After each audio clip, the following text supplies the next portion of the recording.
Hello అండి, శ్రోతలకు నమస్కారం. నిశీధ నియంత నవల 9వ భాగానికి స్వాగతం అండి. చదువుతున్నది లక్ష్మి. మనోజ్ఞ జైలు ఇన్నర్ గేట్ దాటబోతుండగా నాయుడు ఎదురయ్యాడు. నాయుడుతో పరిచయమైంది మనోజ్ఞకు. ఇక మీరు టెన్షన్ పడక్కర్లేదు, ఇంకొన్నాళ్ళు గ్యారంటీగా బ్రతుకుతాడు వివేక్ అన్నాడు నాయుడు. అతను అన్నదేమిటో ఆమెకు వెంటనే అర్థం కాలేదు. ఉరి మీద స్టే వచ్చింది కదా నవ్వుతూ అన్నాడు నాయుడు. ముందు తను వినదేమిటో అర్థం కాలేదు ఆమెకు. వాట్ అంటూ అరిచింది. ఆమె ఎందుకలా అరిచిందో అర్థం కాక నాయుడు ఒక క్షణం విస్తుపోయాడు. మీరన్నదే నిజమేనా మణుకుతున్న కంఠంతో అడిగింది. అప్పటికే ఆమె మెదడు మొద్దుబారిపోయింది. నిజమే, నిన్ననే కోర్టు నుంచి స్టే ఆర్డర్ వచ్చింది. నీకు ఈ విషయం వివేక్ చెప్పలేదా? ఆ 3 నాళ్ళు సంబరం కోసం ఎందుకులే అని చెప్పి ఉండడు. వస్తాను అంటూ నాయుడు లోపలికి వెళ్ళిపోయాడు. ఆమె ఉన్న చోటే శిలాప్రతిమైపోయింది. చాలాసేపటి వరకు ఏదో పని మీద నాయుడు తిరిగి వచ్చాడు. వస్తూనే అప్పటి వరకు అక్కడే ఉన్న ఆమెను చూసి ఒక్క క్షణం కలవరపడ్డాడు. తను అనవసరంగా ఆ విషయం చెప్పాడా? అలాగే అనిపిస్తోంది. ఇది పొరపాటున అటు రామదాసుకు కానీ ఇటు వివేక్ కానీ తెలిస్తే తన కొంప కొల్లేరైపోతుంది. వచ్చే లక్ష్మీదేవి వెనక్కి వెళ్ళిపోతుంది. తను నిజంగానే పొరపాటు చేశాడు. దాన్ని ఎలాగో తనే సర్దేసి ఆమె నుంచి అటే పంపించేసి 18 వరకు తిరిగి జైల్లోకి రాకుండా చూడాలి.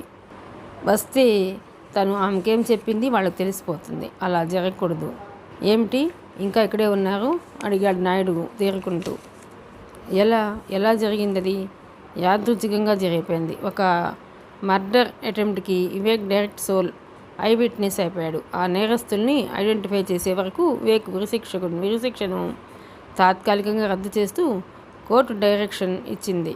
అయినా కొన్నాళ్ళేలే, ఇంకెళ్ళిరా. ఇప్పటికే మీరు వచ్చి చాలాసేపు అయింది. దయచేసి ఇలా పదే జైలుకి రాకండి. ఈ విషయం సూపరింటెండెంట్ గారికి తెలిస్తే నన్ను క్షమించరు. వెళ్ళిరా అన్నాడు నాయుడు. ఆమె అలా వెళ్ళిపోగానే అక్కడ ఉన్న గార్డ్స్కి గట్టిగా చెప్పాడు నాయుడు. ఆమెని 4-5 రోజుల వరకు జైల్లోకి రానివ్వద్దని. ఏదో అనుమానం ఆమెలో. అది నిజంగా యాదృచ్ఛికమేనా? ఇంత నాటకీయంగా కథలా మలుపు తిరిగింది. అయినా ఆ విషయం గురించి ఒక్క మాటైనా తనతో చెప్పలేదు వివేక్. ఎందుకని? దాన్ని దాచవలసిన అవసరమేముంది? కొంతలో కొంత శుభవార్త కదా. ఏదో మెలిక పడింది. ఏమిటా మెలిక? అలా ఆలోచిస్తూనే జైలు బయటకు వెళ్ళి ఆటో ఎక్కింది మనోజ్ఞ.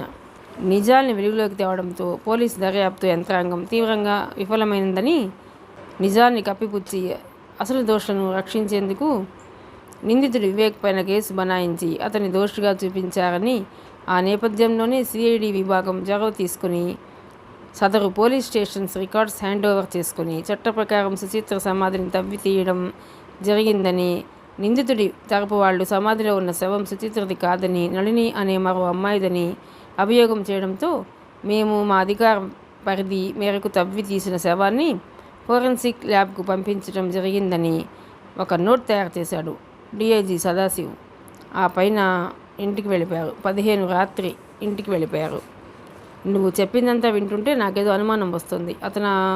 అతను ఆవేశంలో జైలు నుంచి తప్పించుకుని వెళ్ళి అసలు దోషుల్ని హతమారిస్తే అవకాశం లేదని చెప్పలేం. అదే జరిగితే మన ప్రయత్నం అంతా బూడిదలో పోసిన పన్నీర్ అయిపోతుంది. గతంలో ఇలా జరిగిన దృష్టాంతరాలు ఉన్నాయి. ఒక ఖైదీ డిస్పరేట్ కండిషన్కి వెళితే చాలా ప్రమాదం. ఏదైతే అవుతుందనే మొండితనానికి వెళ్ళిపోతాడు. ఉరిశిక్ష ఎలాగో పడింది, ఇంతకంటే పెద్ద శిక్ష ఏం లేదుగా అని ఆలోచిస్తే ఆ పని చేయగలడు. పైగా నువ్వే అతనిలో ఇదివరకటి కంటే చాలా మార్పు కనిపిస్తోందని అంటున్నావు.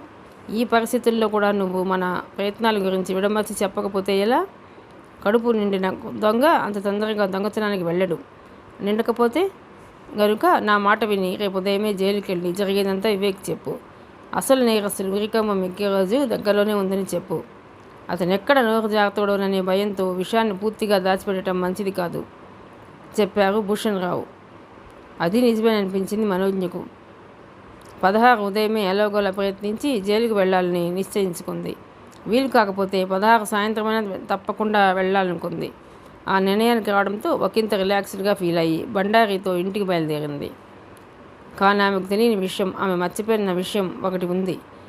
పదే జైలుకి రావద్దని నాయుడు హెచ్చరించిన విషయాన్ని ఆమె మర్చిపోయింది. నాయుడికి తను పొరపాటున నోరు జారిన విషయం గుర్తుకొచ్చి ఆమె రాకుండా ఉండే ఏర్పాట్లు చేసిన వైనం ఆమెకు తెలియని విషయం. ఆమె కోసం ఇక జైలు తలుపులు తెరుచుకోవు. 16 ఉదయమే 9:30కి మనోజ్ఞ జైలు దగ్గరికి వచ్చి లోపలికి వెళ్లేందుకు అనుమతి అడిగింది. గార్డ్స్కి ముందే నాడు చెప్పి ఉండటంతో వాళ్ళు ఆమెను లోపలికి పంపేందుకు ససేమిరా అనుమతించలేదు. అరగంట సేపు అక్కడే ఉండి ఎన్నో విధాల రిక్వెస్ట్ చేసి చూసింది ఆమె. అయినా ఫలితం లేకపోయింది. ఆమెను ఒక్కసారిగా నిస్పృహ ఆవరించింది. ఎలా ఎలా స్కల్ ఐడెంటిఫికేషన్ గురించి వివేక్కి తెలియజెప్పాలి. పోనీ వివేక్కి నేను ఇచ్చే కాగితం ఇవ్వగలరా? తిరిగి ప్రయత్నించింది. నో మేడం, వీలు కాదు. ఊరికే మమ్మల్ని విసిగించక ఇక్కడి నుంచి వెళ్ళండి అంటూ కసురుకున్నారు గార్డ్స్. ఆమెకేం చేయాలో తెలియక అలా నిస్సహాయంగా మిగిలిపోయింది. మొన్నటి వరకు వివేక్ ఉరికంబం ఎక్కవలసి వస్తుందేమోననే భయం, ఇప్పుడు జైలు నుంచి తప్పించుకొని పోయి పగ తీర్చుకుంటాడేమోననే భయం. క్షణక్షణానికి మలుపులు తిరుగుతున్న కేసులో ఆ క్షణాన్ని మాత్రం తను ప్రేక్షకురాలైపోయింది. అయినా ఈరోజు స్కల్ సూపర్ ఇంపోజ్ కార్యక్రమం పూర్తయితే రేపు కోర్టులో రీఓపెనింగ్ పిటిషన్ దాఖలు అవుతుంది. ఫోరెన్సిక్ ఫైండింగ్స్ని బట్టి రేపే కోర్టు జైలర్కి జడ్జి డైరెక్షన్ ఇవ్వచ్చు. ఈ ఒక్క రోజులో మునిగిపోయేదే ఉంటుందని ఒకంతసేపు ఆలోచించింది. అంతలోనే భూషణ్ రావు గుర్తుకొచ్చారు. తను ఊహించింది మాత్రం ఆయన ఊహించలేరా? అయినా తనని జైలుకి వెళ్ళమన్నారంటే అర్థం తెలిసినా చేయగలిగేది లేదు. సాయంత్రం 4:30 గంటలకు వచ్చి విజిటింగ్ అవర్స్లో ట్రై చేయటం బెటర్ అని అక్కడి నుంచి వెనుదిరిగింది మనోజ్ఞ. ఆగస్టు 16 సోమవారం పగలు 12 గంటలు. కోటిలో ఉన్న ఫోరెన్సిక్ ల్యాబ్ మినీ థియేటర్ అనధికారులతో కిటకిటలాడిపోతోంది. మనోజ్ఞ, భూషణ్ రావు, హరికుమార్, బండారి, దీక్షిత్, డిఐజీ సదాశివ్, డిఎస్ చరణ్, మరికొంతమంది సిఐడి విభాగం అధికారులు ఊపిరి పీల్చడం మర్చిపోయి చూస్తుండగా ఫోరెన్సిక్ విభాగపు విజువలైజర్ వీడియో మానిటర్ని ఆన్ చేశాడు. ముందుగా సమాధిలో దొరికిన స్కల్ ఎలక్ట్రానిక్ ఇమేజ్ని ప్లే చేశాడు. అక్కడున్న అందరూ కనురెప్ప వేయటం మర్చిపోయారు. గాలి స్తంభించిపోయింది. చిక్కటి నిశ్శబ్దం ఆ థియేటర్ 4 గోడల మధ్య పరుచుకుంది. ముందుగా సుచిత్ర ఫోటో నుంచి డెవలప్ చేసిన ఎలక్ట్రానిక్ ఇమేజ్ని దాని మీద సూపర్ ఇంపోజ్ చేశాడు. అందరిలోనూ ఓ విధమైన ఉద్విగ్నత, ఉత్కంఠత ఊపిరి పోసుకుంది. డైమెన్షన్లో తేడా, మేజర్మెంట్స్లో గణనీయమైన మార్పు. విజువలైజర్ సుచిత్ర ఎలక్ట్రానిక్ ఇమేజ్ ట్రాన్స్పరెన్సీని తీసి నళిని ఎలక్ట్రానిక్ ఇమేజ్ని ఇన్సర్ట్ చేసి సూపర్ ఇంపోజ్ చేశాడు. అక్కడున్న అందరూ ఒక్కసారి షాక్ తిన్నారు. అసాధారణమైన దిగ్భ్రాంతికి లోనయ్యారు. మెజర్మెంట్స్ సరిగ్గా సరిపోయాయి. డైమెన్షన్ ఐడెంటిఫై అయ్యాయి. ఓ మై గాడ్ అంటూ తనలో రేగుతున్న ఎగ్జైట్మెంట్ని ఆపుకోలేక మనోజ్ఞ అరచిన అరుపుకి అందరూ ఉలికిపడ్డారు. ఒక్కసారి అందరి కళ్ళల్లో వెలుగు. మరుగున పడిపోయిన ఒక అద్భుత సత్యాన్ని అనన్య సామాన్యమైన రీతిలో వెలికి తీసిన ఆనందం. ఒక అమాయకుడిని రక్షించగలిగిన ఆ సైన్స్ మీద అపారమైన గౌరవం. కాస్త ఆలస్యంగానైనా న్యాయం కళ్ళు తెరిచిన గొప్ప సంఘటన. మరుసటి రోజు పేపర్స్లో చరిత్ర సృష్టించబోతున్న నేర పరిశోధక శాస్త్రపు ప్రతిభ. ఒకే ఒక యువతి పట్టుదలతో సాధించిన అద్భుత ప్రయోగ ఫలితం. దేశ నేర పరిశోధక శాఖల్ని, చట్టాన్ని, చట్ట నిర్మాతల్ని, చట్టసభల ప్రతినిధుల్ని, న్యాయశాస్త్రాన్ని, న్యాయవాదుల్ని, న్యాయమూర్తుల్ని దిగ్భ్రాంతికి గురిచేసి ఆలోచన దిశకేసి మరణించగలిగే అద్భుత ప్రయోగ ఫలితం. కొద్ది క్షణాలు అక్కడున్న ఎవరూ ఏమీ మాట్లాడలేకపోయారు. ఆ నిజాన్ని జీర్ణించుకోవడంలోనే నిమగ్నులైపోయారు. వీడియో మానిటర్ని ఫోటోలు తీయడం, వీడియో తీయడం, ఆథరైజేషన్ సంతకాలు, ధృవీకరణ లాంటి పనులు వేగంగా జరిగిపోయాయి. మరో గంటకి పెద్ద ఫైలే తయారైపోయింది. భూషణ్ రావు ఆఫీసు గదిలో కూర్చున్న మనోజ్ఞ, హరికుమార్, బండారి, భూషణ్ రావు, ఆయన జూనియర్స్, మనోజ్ఞ తల్లిదండ్రులు ఎవరెస్ట్ శిఖరం ఎక్కి ఒక కొత్త నిజాన్ని అక్కడ జెండా రూపంలో పాతి ప్రపంచాన్ని పిలిచి చూపిస్తున్నట్లుగా ఉన్నారు. అందరి ముఖాల్లో ఆనందం, అందరి కళ్ళల్లో వెలుగు. అలసట స్థాని అనూహ్యమైన విజయం తాలూకు గుర్తులు. నేర పరిశోధక శాస్త్రపు సహాయ మహామయూరిక విప్పిన పించం. వెల్లువలా పెళ్ళిబుగుతున్న సంతోష తరంగాలు. సుదీర్ఘ మౌన పోరాటం చివర చిక్కిన సంచలనాత్మకమైన విజయం. అందరి కళ్ళలో ఆనంద బాష్పాలు. ఒక్క క్షణం అందరి చూపులు మనోజ్ఞ వైపే తిరిగి మౌనాభివందనాలు తెలిపాయి. పిండమే నిలవదనుకున్న నిస్సహాయురాలైన గర్భవతి కడుపున బంగారపు బిడ్డ. అందరూ కళ్ళు తుడుచుకున్నారు. ఇప్పుడైనా వెళ్ళి ఈ విషయం వివేక్ చెప్పిరామ్మా, చాలా సంతోషిస్తాడు. ఒక నిజం నీకు స్వేచ్ఛనివ్వబోతుందని, ఒక అద్భుత ప్రయోగం నీకు కొత్త జీవితాన్ని ఇవ్వబోతుందని చెప్పిరా, వెళ్ళు, వెంటనే వెళ్ళిరా అన్నారు లాయర్ భూషణ్ రావు ముందుగా తేరుకుంటూ. తన కర్తవ్యం గుర్తుకొచ్చి చటుక్కుని లేచి బయటకు పరిగెత్తింది మనోజ్ఞ. నీకు తెలిసినంత వరకు, నువ్వు ఊహించగలిగినంత వరకు నిజం చెప్పు. అప్పుడు కేవలం సస్పెన్షన్ తోటి శిక్షింపబడతావు, లేదంటే సర్వీస్ నుంచి డిస్మిస్ కావడమే కాక కఠినమైన శిక్ష పడుతుంది హెచ్చరిస్తూ అన్నాడు డిఐజీ సదాశివ్. అతను ఆ రోజే వచ్చి డ్యూటీలో జాయిన్ అయ్యాడు. జాయిన్ అవుతూనే జరిగింది తెలుసుకున్నాడు. డిఐజీ సదాశివ్ గురించి పూర్తిగా తెలిసి ఉండడంతో చంద్రనాథ్ వర్గం జరిగింది తెలుసుకున్నా అప్పుడు ఇక చేయగలిగింది ఏమీ లేదు కనుక తనను రక్షించగలిగే అవకాశం వారికి అప్పుడు ఉండదని తెలుసుకున్నాడు. బయటకు వచ్చిన నిజం ఇప్పుడు డిఐజీ చేతిలో, మ్యాజిస్ట్రేట్ చేతిలో ఉంది కనుక ఇక ఏ ఎత్తు వేసినా పారదని కూడా తెలుసుకున్నాడు. ఇక మిగిలింది క్షమాభిక్షే. అందుకే వెంటనే డిఐజీ కాళ్ళ మీద పడిపోయాడు. ఏడుపు ఒకటే తక్కువగా ముఖం పెట్టిన సిఐ పద్మనాభం జరిగింది చెప్పడం ప్రారంభించాడు. మనోజ్ఞ జైలు ప్రధాన ద్వారం దగ్గరకు వెళ్ళేసరికి సరిగ్గా 4:30 అయింది. ఇప్పుడు పర్మిట్ చేసే టైమేగా, నేను లోపలికి వెళ్ళొచ్చా? ఒకంత కోపాన్ని మిళితం చేసి అడిగింది మనోజ్ఞ గార్డ్స్ని. వాళ్ళు నిర్మొహమాటంగా తలల్ని అడ్డంగా ఊపారు. మీరు పదే పదే జైలుకు వచ్చి వెళ్తున్నారని పై అధికారులకు తెలిసిపోయింది. ఇప్పుడు మిమ్మల్ని లోపలికి పంపిస్తే మా ఉద్యోగాలు ఎగిరిపోతాయి. వెళ్ళమ్మా వెళ్ళు, గార్డ్స్ తెగేసి చెప్పారు. ఆమెకు పిచ్చి కోపం వచ్చింది. అన్న తన కోపాన్ని లెక్క చేయవలసిన అవసరం వాళ్లకు లేదు. ఆ ఆలోచన వస్తూనే ముఖాన్ని ప్రసన్నంగా మార్చుకొని, ఈ ఒక్కసారే ఈ జైలుకి రాను, రేపటి నుంచి ఆ అవసరం కూడా లేదు ప్లీజ్ ప్రాధాయపడుతున్నట్లుగా అంది. వాళ్ళు ససేమిరా కుదరదనేశారు. తన కళ్ళ ముందే ఎందరో లోపలికి వెళుతున్నారు, వస్తున్నారు. తననే ఎందుకు ఆపుతున్నారు? వాళ్ళు తలుచుకుంటే రూల్స్ని పక్కన పెట్టేస్తారు, లేదంటే ఎంత మొండితనానికైనా పోయి అడ్డం తిరిగి అడ్డమైన రూల్స్ని ఏకరువు పెడతారు. ఆమెకేం చేయాలో తోచడం లేదు. వాళ్ళు కాదంటున్న కొద్దీ ఆమెలోని అనుమానం బలపడుతూ పోతోంది. పై అధికారులంటే ఎవరు? తిరిగి గట్టిగా వారిని అడిగింది ఆమె. సబ్ జైలర్ నాయుడు గారు. వాళ్ళు టక్కున్న సమాధానం ఇచ్చారు. నాయుడు? ఆయన ఎందుకు అలా చెప్పారు? ఆయనే క్రితం రోజు వివేక్ ఉరిశిక్ష మీద స్టే వచ్చిందని చెప్పింది. ఆయనే పదే పదే జైలుకి రావద్దని చెప్పింది. జైలు సూపరింటెండెంట్ వీరనారాయణకున్న నిజాయితీ నాయుడికి లేదని, రూల్స్ని అతిక్రమించి బాగా సంపాదించుకున్నాడని ఆ జైలుకి రావడం మొదలెట్టాకే తెలిసింది. తన లోనికి రానివ్వద్దని చెప్పడానికి తనకు తెలియని కారణం ఏమీ లేదు కదా. ఆమెకెందుకో ఒక్కసారి భయం పట్టుకుంది. నా తరపున మరెవరినన్నా లోపలికి వెళ్ళనిస్తారా? ఆఖరి అవకాశంగా అడిగింది. గార్డ్స్ ఒకరి ముఖాలు ఒకరు చూసుకున్నారు. ఊరికే కాదులే, మెల్లగా అంది. అలాగే అన్నారు గార్డ్స్ వెంటనే. ఆ మరుక్షణం అక్కడ లేదు మనోజ్ఞ. చంద్రనాథ్ కోటీశ్వరుడు, పైగా తన కంపెనీలన్నిటికీ తనే ఎండి. అతనికి అమ్మాయిల పిచ్చి బాగా ఉంది. కావాలని అందమైన అమ్మాయిల్ని తన ఆఫీస్లో అపాయింట్ చేసుకుని వారిని నయానా భయానా బెదిరించి లొంగ తీసుకొని అనుభవించి వదిలేస్తుంటాడు. అందుకు అతనికి జంబు అనే గుండా సహకరిస్తుంటాడు. అతని కంపెనీలోనే వివేక్ ఇంటర్నల్ ఆడిట్ సెక్షన్లో సుచిత్ర తన పర్సనల్ సెక్రటరీగా, నళిని అసిస్టెంట్ కంపెనీ సెక్రటరీగా పనిచేస్తుండేవాళ్ళు. Sales tax, excise tax, income tax విషయాల్లో చాలా తప్పుల్ని పసిగట్టాడు వివేక్. అవి వెంటనే సరిచేసుకోకపోతే కంపెనీ ఇబ్బందుల్లో పడుతుందని వివేక్ హెచ్చరించాడు కూడా. సరిగ్గా అదే సమయంలో చంద్రనాథ్ దృష్టి నళిని మీద పడింది. నళిని గొప్ప అందగత్తె కానీ ఆత్మాభిమానం, అహం ఉన్న పిల్ల, మంచి రుజువర్తన కూడా ఉన్న పిల్ల. చంద్రనాథ్ తన సహజమైన ధోరణిలో నళిని మీద వల విసిరాడు. డబ్బు ఆశ చెప్పాడు, బెదిరించాడు. అయినా ఆమె లొంగలేదు. అప్పటికే సుచిత్రతో అతనికి అఫైర్ ఉంది. డబ్బుతో సుచిత్ర తండ్రి ముకుందరావుని అప్పటికే వశపరుచుకున్నాడు చంద్రనాథ్. కానీ సుచిత్ర మాత్రం వివేక్ మీద మనసు పడేది. ఒక దెబ్బకు 2 పిట్టల్ని పడగొట్టాలని పథకం వేశాడు చంద్రనాథ్. అప్పటి నుంచి అవకాశం కోసం ఎదురు చూడసాగాడు. డిసెంబర్ 2న నళినికి క్యాంప్ వేసి బెంగళూరు పంపించాడు. అదే బస్సులో జంబూ మనుషులున్న సంగతి ఆమెకు తెలియదు. ఆమె బెంగళూరు బస్టాండ్లో దిగగానే జంబూ మనుషులు ఆమెను కిడ్నాప్ చేసి హైదరాబాద్ తీసుకొచ్చి ఓ చోట బంధించారు. 2 రోజులాగి నళిని కనిపించడం లేదని చంద్రనాథ్ పోలీస్ కంప్లైంట్ ఇచ్చాడు.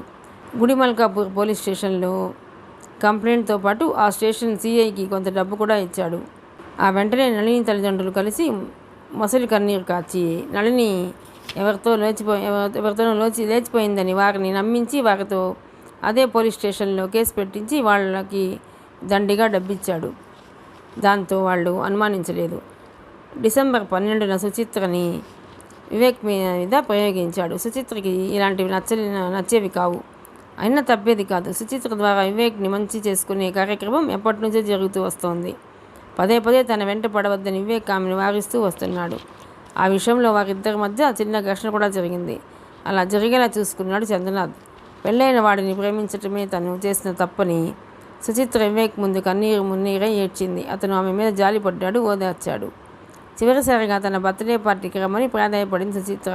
అతనితో ఒకసారైనా ఏకాంతంగా గడపాలనే ఆశతో. జాలిపడి వివేక్ ఒప్పుకున్నాడు. బర్త్డే పార్టీ గండిపేటలోనే ఇస్తానని పట్టుపట్టింది సుచిత్ర.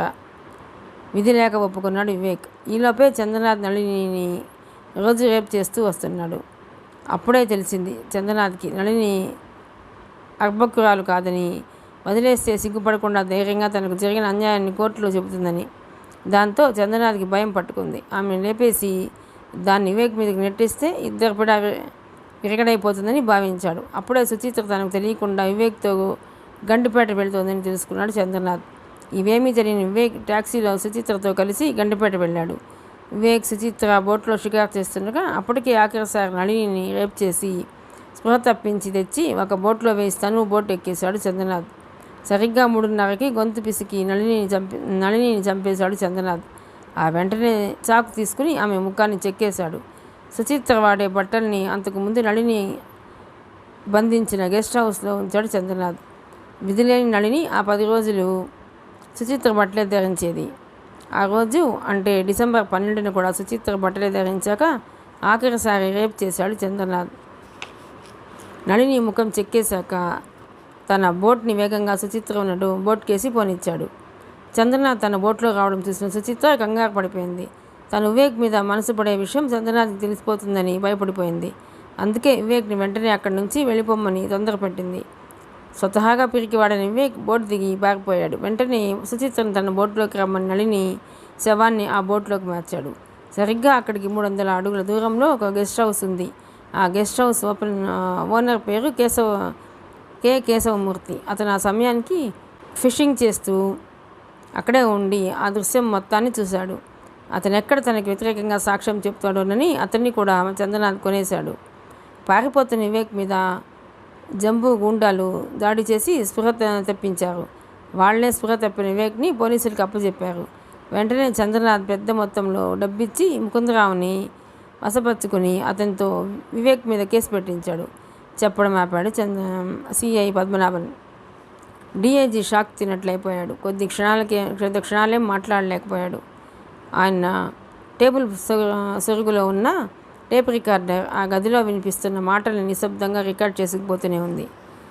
చేయని తప్పుని వివేక్ కన్ఫెస్ ఎందుకు కావాల్సి వచ్చింది అడిగాడు డిఐజీ. అది ఆదిరెడ్డి ఆడిన నాటకం. మరి ఇంకా వివేక్ బంధువుల్ని చంపవలసిన అవసరం ఏమొచ్చింది చంద్రనాథ్కి?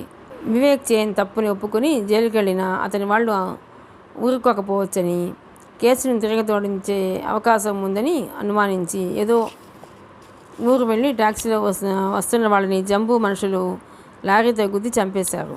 అదేదో యాక్సిడెంట్ అని అందరూ అనుకునేలా చేశాడు. వివేక్ మదర్ మేనమామ సత్యమూర్తి ఆ టాక్సీలో రావడంతో వాళ్ళిద్దరూ బతికిపోయారు. ఇది సార్ జరిగింది. నేను డబ్బుకి కక్కుర్తిపడి తప్పు చేశాను. ఒక అమాయకుడిని ఉరికంబం ఎక్కించినందుకు లోపల బాధపడుతూనే ఉన్నాను సార్. నన్ను క్షమించండి సార్. ఇందులో నా ప్రమేయం చాలా తక్కువ. నిజానికి సాక్ష్యాలని వివేక్కి వ్యతిరేకంగానే ఉన్నాయి. ఆ రోజుకి నాకు ఈ విషయాలన్నీ తెలియవు. చంద్రనాథ్ డబ్బు తీసుకుని అతని మనిషిగా నన్ను గుర్తించాక ఓ రోజు పార్టీలో చంద్రనాథ్ బాగా తాగి నాకు ఈ విషయాలన్నీ చెప్పాడు సార్. ఇందులో నా ప్రమేయం చాలా తక్కువ. నిజానికి సాక్ష్యాలన్నీ వివేక్కి వ్యతిరేకంగానే ఉన్నాయి. ఆ రోజుకి నాకు ఈ విషయాలన్నీ తెలియవు.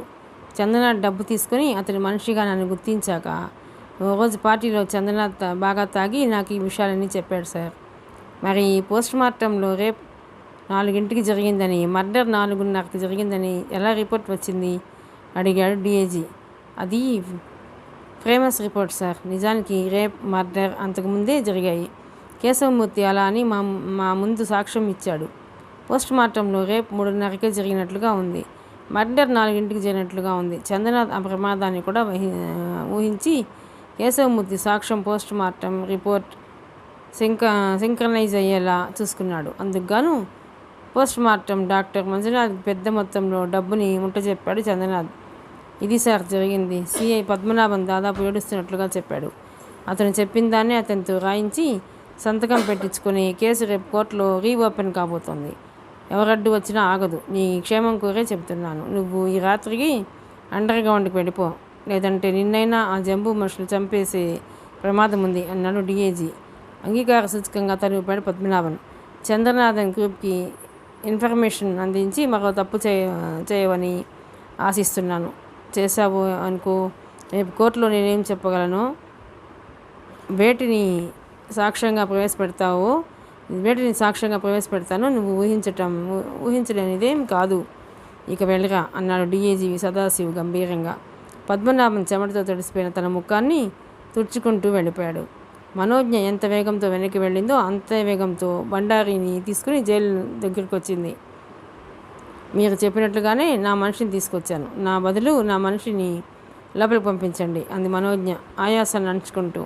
ఆమె పట్టుదలకు జైలు మెయిన్ గేట్ దగ్గర ఉన్న గార్డ్స్ విస్తుపోయారు. ఆ పని నెట్టూర్చారు. వారి ప్రవర్తన ఆమెకు అర్థం కాలేదు. లాభం లేదమ్మా, 5:30 అయిపోయింది. 5:30 తర్వాత విజిటర్స్ని జైల్లోకి అనుమతించకూడదు అన్నారు వాళ్ళు ఒకంత నిస్పృహగా. షాక్ తిన్నట్లయిపోయింది మనోజ్ఞ. చేతి వాచి కేసు చూసుకుంది. అది 5:32 చూపించింది. ఒక్కసారి ప్రపంచంలోని నిస్పృహ అంతా ఆమెను చుట్టుముట్టినట్లయింది. కూలిపోబోతున్న తన శరీరాన్ని అతి కష్టం మీద నిలుపుకోగలిగింది. తను సాయంత్రం జైలుకి మొదటిసారి వచ్చినప్పుడే బండారిని తీసుకుని రావాల్సింది. ఇంత తెలివి తక్కువగా తను ఎలా ప్రవర్తించింది? పిడికిళ్ళు బిగించి తన నుదుటిని కొట్టుకుంది ప్యానిక్గా. ఆమె కళ్ళలో నీళ్లు, నిస్సహాయత తాలూకు నీళ్లు. Revenge is a kind of wild justice. ప్రతీకారం అన్నది హింస ద్వారా సాధించుకునే న్యాయం. ఏమిటో ప్రయత్నంలో వివేక్ ఉన్నాడు. లేకపోనూ వచ్చు. ఛాన్సెస్ 50-50. ఇప్పుడు కనుక వివేక్ జైలు నుంచి తప్పించుకుంటే తను ఇన్నాళ్ళు పడిన శ్రమంతా బూడిదలో పోసిన పన్నీరైపోతుంది. అందులో బండారి ఆమె దగ్గరికి వచ్చాడు. నువ్వు అనవసరంగా అనుమానపడుతున్నావేమోనని నా అభిప్రాయం. రేపు ఎలాగూ కోర్టులో కేసు ఫైల్ అవుతుంది. జడ్జి గారు ఫైండింగ్స్ని పరిశీలించి సముచిత నిర్ణయం తీసుకుంటారని నా నమ్మకం. అసలైనా వివేక్ జైలు నుంచి తప్పించుకుని పగా తీర్చుకోవాలన్న చీకటి రాత్రేనే ఎన్నుకుంటాడు. అమావాస్య రేపు. ఈరోజు కాదు, ఆగస్టు 17 అమావాస్య. రేపు ఎలాగూ కోర్టు ముగిసేలోపే అతను నిర్దోషని తేలిపోతుంది. ఆ విషయాన్నే వెంటనే జైల్లో ఉన్న వివేక్ తెలియపరచమంటే సరిపోతుంది. వెళదాం పదమ్మా, నా మాట విని ఒక్కరోజు ఓపిక పట్టు అంటూ ఆమెను సముదాయిస్తూ తనతో తీసుకెళ్ళబోతుండగా కిట్టు వచ్చాడు అక్కడికి.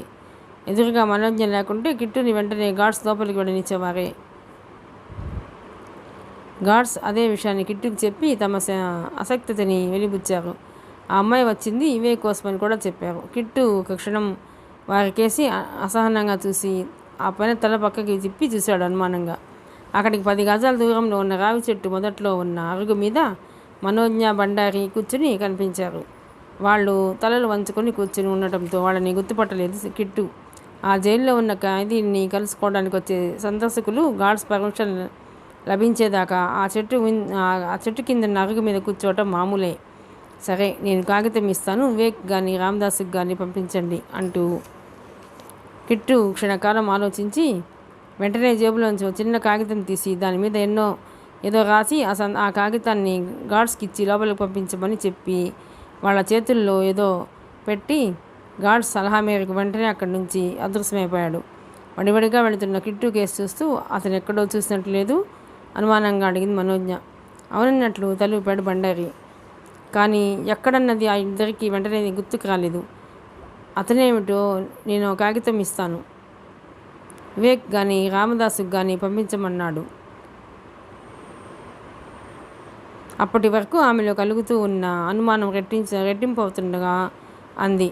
అదే నాకు వినిపించింది. వివేక్ అనే మరో ఖైదీ ఉన్నాడేమో లోపల, బండారి క్యాజువల్గా అన్నాడు. అలా అనుకొని విషయాన్ని వదిలేయడం ప్రమాదం. ఇప్పుడే వస్తాను అంటూ ఆమె తిరిగి గార్డ్స్ దగ్గరికి వెళ్ళింది. ఇప్పుడు వచ్చిన వ్యక్తి మెసేజ్ని కూడా లోపలికి పంపిస్తామని తీసుకున్నారుగా, అలాగే నా మెసేజ్ని కూడా లోపలికి పంపించండి, లేదంటే మీకే ఇబ్బంది అంటూ 500 తీసి ఇచ్చింది వాళ్లకు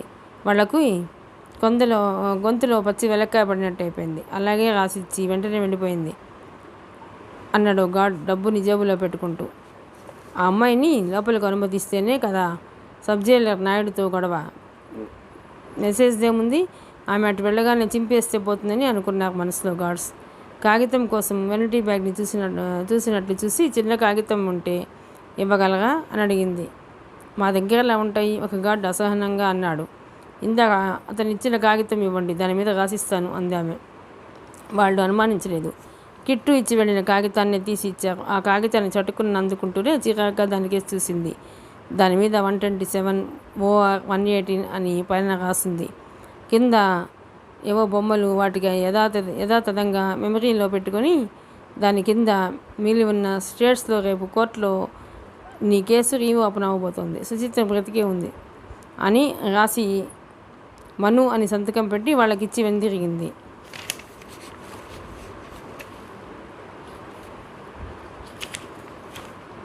మనోజ్ఞ బండారి అటు వెళ్ళగానే ఆ కాగితంలోని కింది భాగాన్ని చింపి ఉండలా చుట్టి ఒక గార్డ్స్ నోట్లో వేసుకుని నమిలేశాడు. బండారి చెబుతున్న వినిపించుకోకుండా మనోజ్ఞ ఒక ప్రైవేట్ డిటెక్టివ్ జయశంతికి వెళ్ళింది.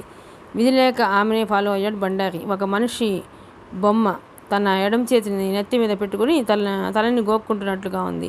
మరో బొమ్మ తన ఎడం చేతితో మెడని గోక్కుంటున్నట్లుగా ఉంది. మూడో బొమ్మ కాళ్ళు కొంచెం ఎడంగా పెట్టుకొని 2 చేతుల్ని వెనక్కి కట్టుకొని ఉంది. వీటికైనా అర్థం ఉందా? ఇవి సైలెంట్ సిగ్నల్స్ అని నా అనుమానం అన్నాడు మనోజ్ఞ.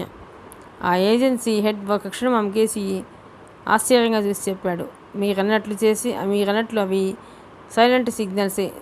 జనం ఎక్కువగా ఉన్న ప్రాంతంలో ప్రత్యక్షంగా చెప్పగలిగే అవకాశం లేనప్పుడు క్విక్ మెసేజెస్ని, వార్నింగ్స్ని కళ ద్వారా, చేతుల ద్వారా, వాటి కదలికల ద్వారా, ప్లేస్మెంట్ ద్వారా తెలియపరుచుకుంటుంటారు నేరస్తులే కాదు, నేర పరిశోధక సిబ్బంది కూడా అలాగే చేస్తుంది. మనోజ్ఞ కళ్ళు ఒక క్షణం మెరిశాయి. సెర్చింగ్ ద హెడ్, తలగోకటం ఎందుకు? Can you meet me all the hiding place, రహస్య స్థలంలో నన్ను కలుసుకోగలవా అనే మెసేజ్ని పంపించవచ్చు.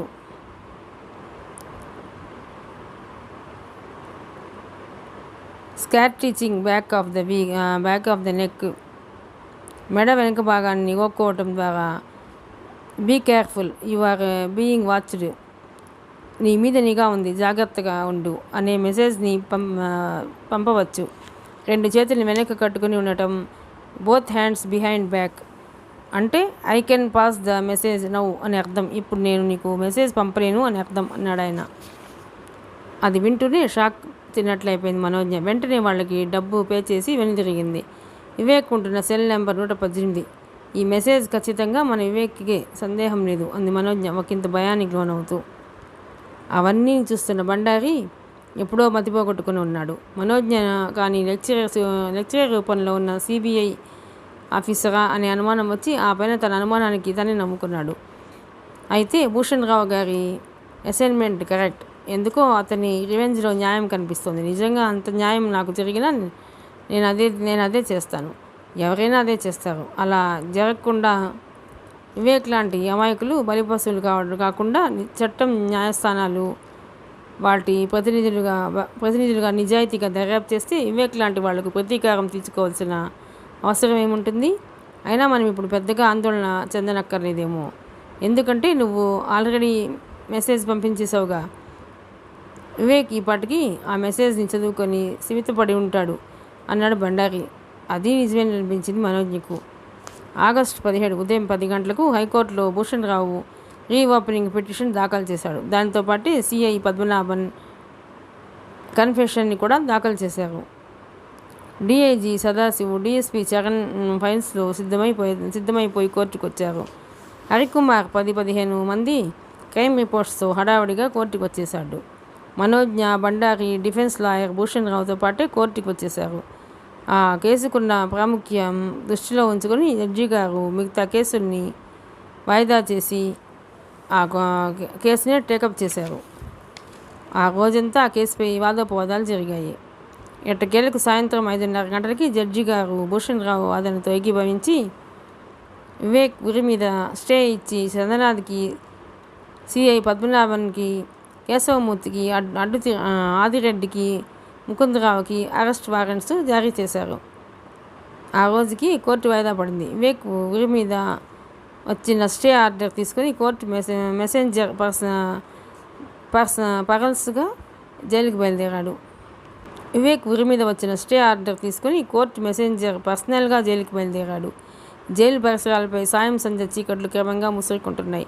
ఖైదీలు పనిచేయడం ఆపి ప్రోటోకాల్ జరిగే ప్రదేశంలో క్యూలు కట్టి ఉంచున్నారు. ఎప్పట్లా సబ్ జైలర్ నాయుడు హాజరు బట్టి తీసుకుని ఖైదీల్ని నెంబర్ పెట్టి పిలుస్తున్నాడు. 3వ క్యూలో నుంచి వివేక్ తనతో రేగుతున్న ఉద్వేగాన్ని అణుచుకుంటూ రాబోతున్న ఆకర్షణల కోసం ఆతృతగా ఎదురు చూస్తున్నాడు. అతను ఇప్పుడు ఫుల్ లోడెడ్ మిస్సైల్లా ఉన్నాడు. సరిగ్గా 5:50కి అటెండెన్స్ తీసుకోవడం పూర్తయింది. డిస్పస్ అని గట్టిగా ఆదేశించాడు నాయుడు. అతను మాటిమాటికి నుదుటికి పడుతున్న చెమటను కర్చీఫ్తో తుడుచుకుంటున్నాడు. నాయుడు ఆ రోజు మధ్యాహ్నమే రామదాస్ చెప్పిన సంకేత స్థలానికి వెళ్ళి అక్కడ బరీడ్ చేసిన 5 లక్షల క్యాష్ తీసుకుని వచ్చి తన వాటా తను ఉంచుకొని మిగతా డబ్బు ఆ కూప్లో ఇన్వాల్వ్ అవుతున్న వారికి పంపివేశాడు. అది పోగా ఇంకా 6 లక్షలు కావాల్సి ఉంది.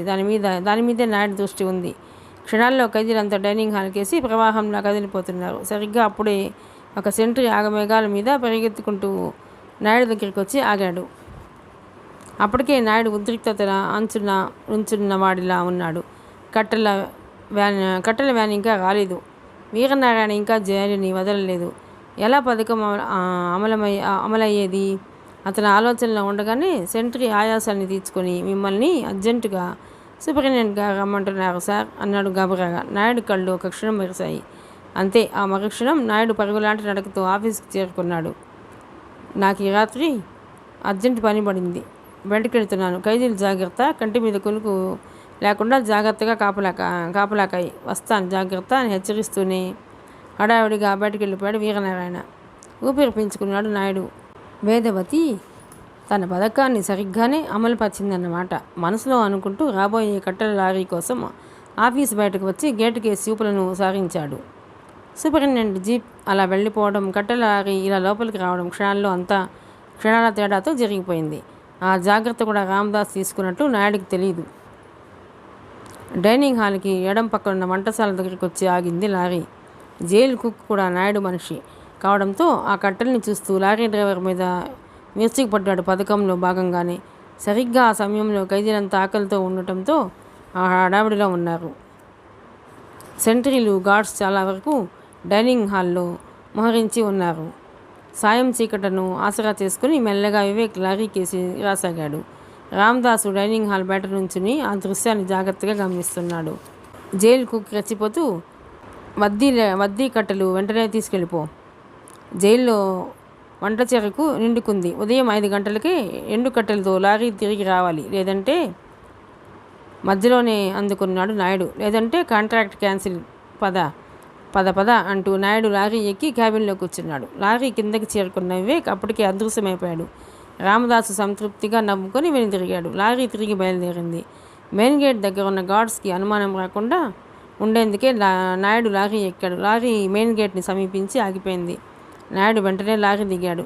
ఇంకెప్పుడు ఇలాంటి పచ్చికట్టెలు తేకు. జైలంతా ఒకటే పొగ. అసలు మీ కాంట్రాక్టర్కి బుద్ధి లేదు.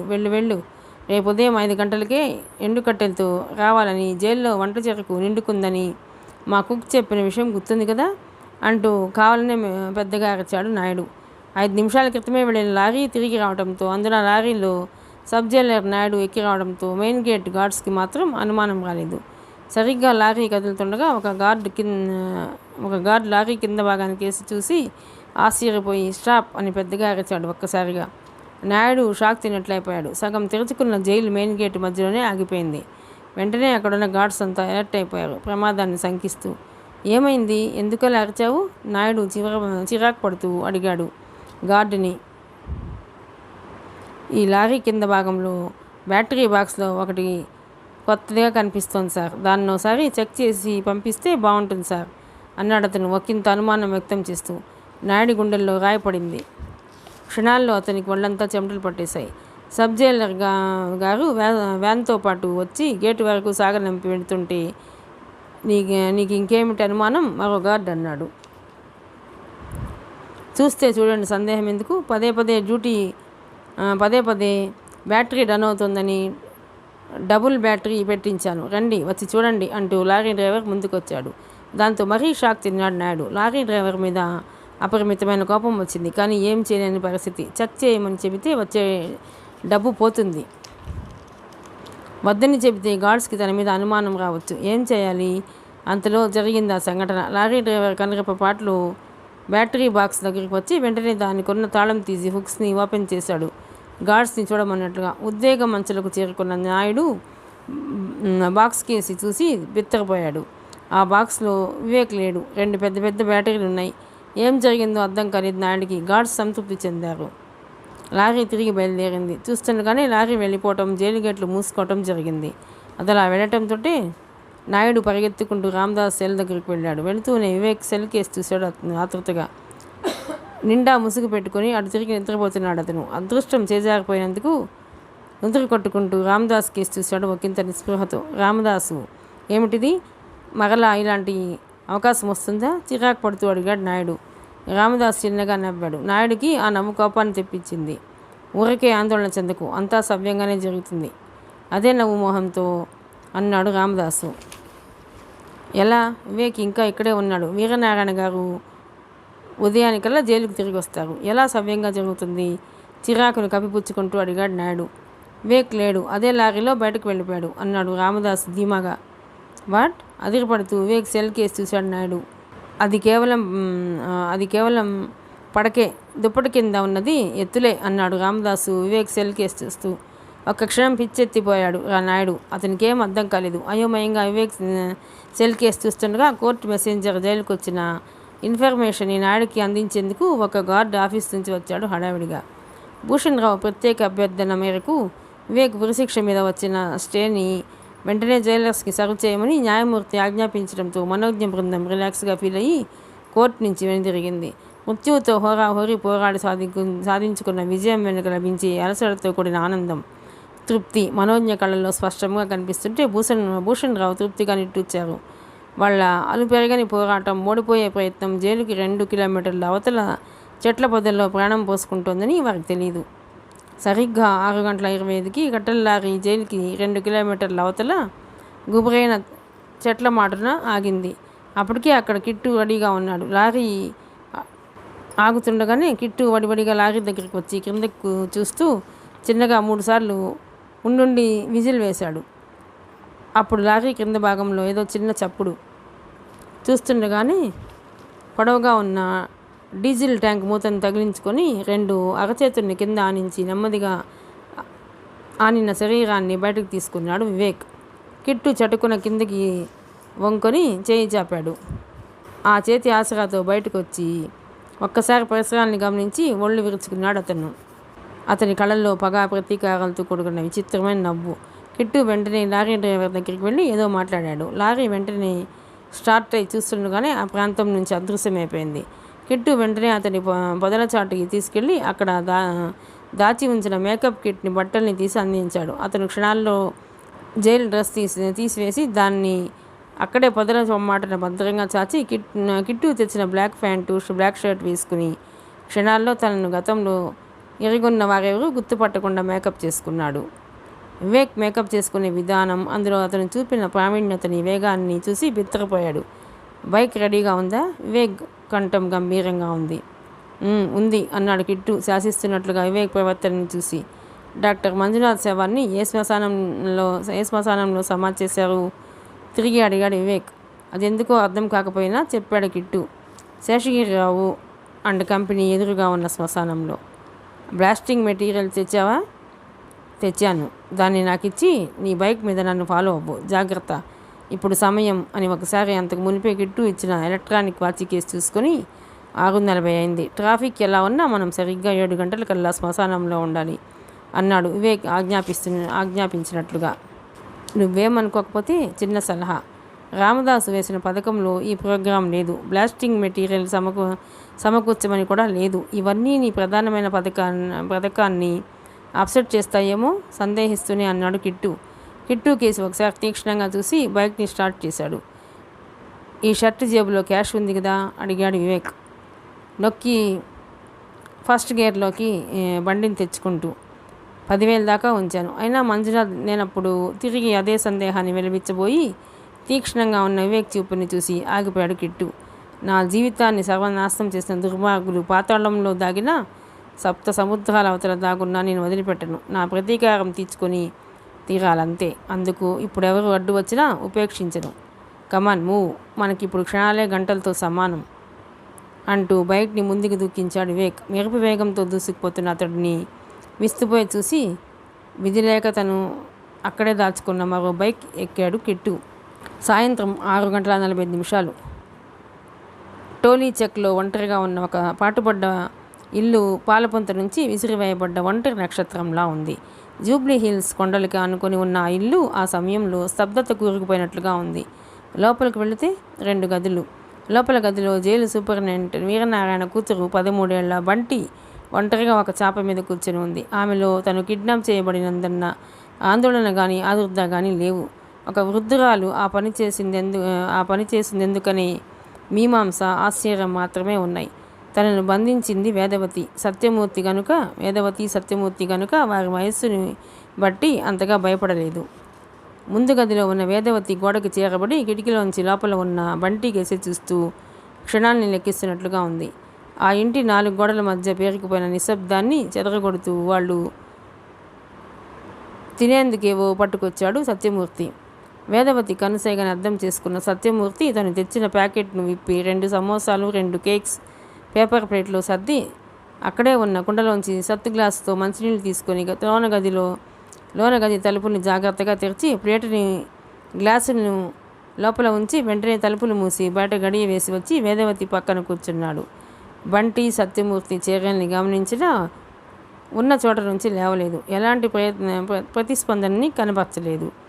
ఆ విషయాన్ని వేదవతి గమనించింది. వెంటనే లేచి 2 గదులకు మధ్యనున్న కిటికీ వద్దకు వెళ్ళి లోపలకు చూసిందో క్షణం.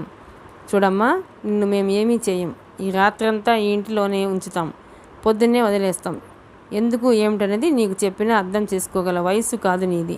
అయినా చెప్పే ఉద్దేశం నాకు లేదు. ఆ సమోసాలు, కేక్స్ తిని మంచినీళ్ళు తాగి పడుకో, అంతా సవ్యంగా జరిగిపోతుంది అని గంభీరంగా చెబుతున్న వేదవతిని బంటి వింతగా చూసింది.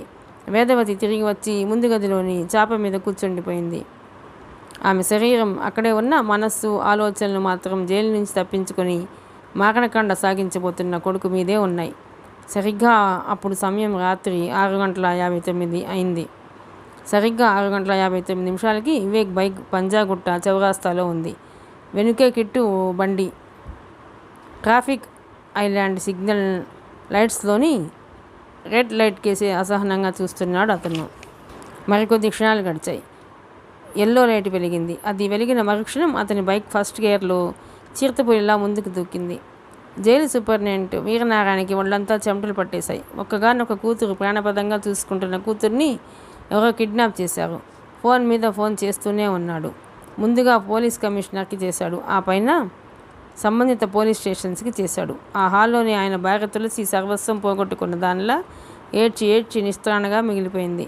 భార్య నా స్థితిలో చూసిన వీరనారాయణ గుండె కలుక్కుమంది.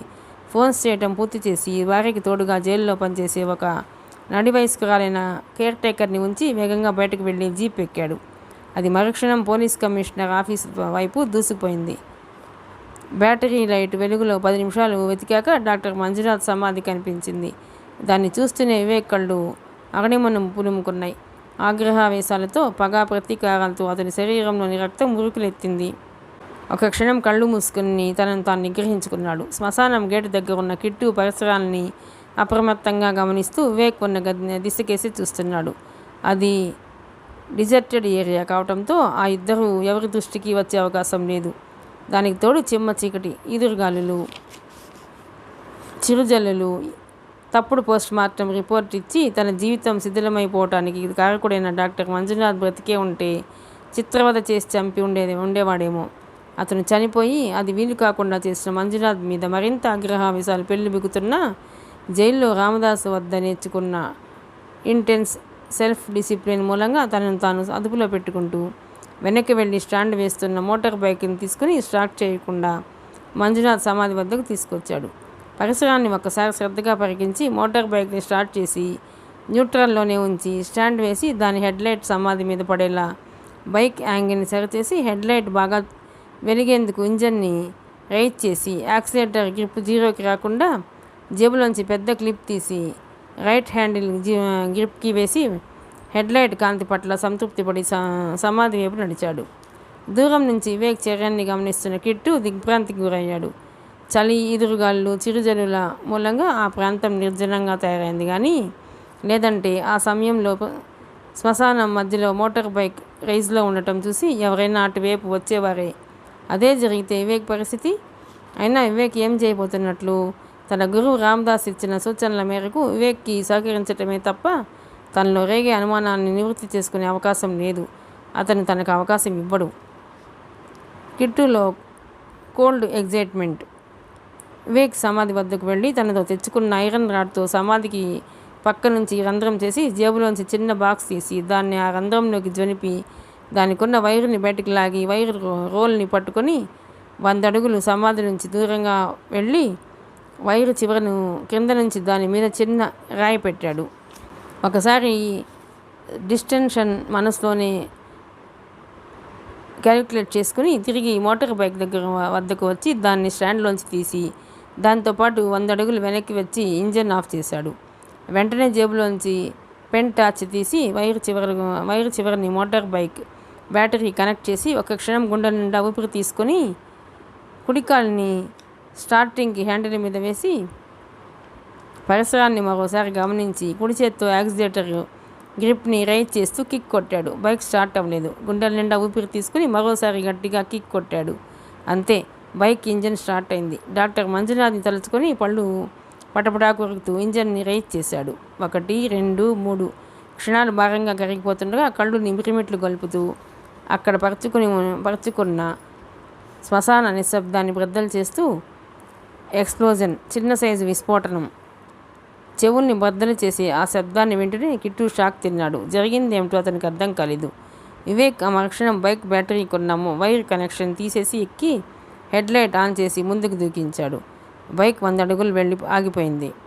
బైక్ హెడ్లైట్ వెలుగులో బ్రద్దలైన డాక్టర్ మంజునాథ్ సమాధిని చూసి కసిగా నవ్వుకొని నోట్లో అప్పటి వరకు నలుగుతున్న బబుల్ గమ్ ముండని సమాధి మీద పడేలా ఊది వెంటనే బైక్ని వెనక్కి తిప్పి క్షణాల్లో శ్మశానం గేటు దగ్గరకు వచ్చాడు. అప్పటికే కిట్టు భయోత్పాతంతో కూడుకున్న ఆశ్చర్యానికి గురయ్యాడు. నేను చేసింది ఏమిటో నీకు అర్థం కాలేదు కదా? Doctor Manjunath even dead. He had hit deft to pay and now he had paid it. కసిగా నవ్వుతూ అన్నాడు వివేక్. కిట్టుకి విషయం ఇంకా అర్థం కాక అలాగే వెర్రిచూపులు చూస్తుండిపోయాడు. వాడు చనిపోయి నాకు పగ తీర్చుకునే అవకాశం ఇవ్వలేదని పైనున్న వాడి ఆత్మ ఆనందిస్తుంది. అలా జరగటానికి వీల్లేదు. చచ్చిన వాడి మీద కూడా నేను పగ తీర్చుకోవాల్సిందే. అదే ఇప్పుడు చేశాను. సమాధి అడుగున భద్రంగా ఉన్నవాడి అస్థిపంజరం తునకలైపోతుంది. ఒకడి మీద నా పగ తీరిపోయింది. కమాన్ మూవ్ అన్నాడు బైక్ని ముందుకు దూకిస్తూ. అతని పగా ప్రతీకారాల తీక్షణతని చూసి నిశ్చేష్టుడైపోయాడు కిట్టు. మిగతా కథ 10వ భాగంలోనండి. ప్లీజ్ అండి, ఈ నవల కనుక మీకు నచ్చినట్లయితే లైక్ చేయండి, షేర్ చేయండి, సబ్స్క్రైబ్ చేయండి.